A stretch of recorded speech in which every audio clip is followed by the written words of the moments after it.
Another thing we're going to be covering in Unit 7 is alternate views.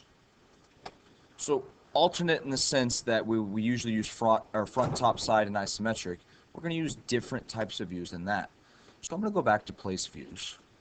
And first thing we're going to talk about is a section view. So we're going to click section. And the first thing I want you to select is what face would you like to cut in half?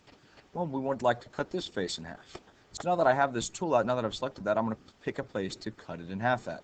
To do that, what I'm going to do is I'm going to find the center. And I'm not going to click at the center. I'm going to drag it out just a little bit. You see those dotted lines? And I'm going to drag it across the center. This is going to be my cutting plane line. In other words, it's a line that I cut across. I'm going to click at the ends. I'm not going to click anymore. I'm going to right click, continue. And this will allow me to drag it down. And if you can't tell what I just did, well, I just cut it in half. If we look here, we can see that it's section AA. What does that mean? Well, it uses the cutting plane line AA to cut it in half.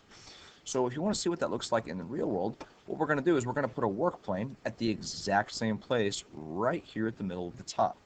So I look back here, I'm going to put a mid plane between two planes down, something that we're familiar with, something we've done before. And I go to the back.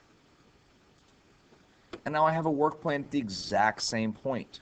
I'm going to start a sketch on that plane, and I'm going to look at the inside. I'm going to hit F7. You can see what it looks like on the inside. So that's kind of what we're looking at here. We just put that view down for our viewing pleasure. And I can see what these holes look like on the inside using this. And you can see how this might be beneficial if I need to know what it needs to look like in between my views. So clearly this is a little bit, or it tells me a little bit more than maybe, for example, my front view would have told me. You can kind of see the idea of why a section view is so beneficial.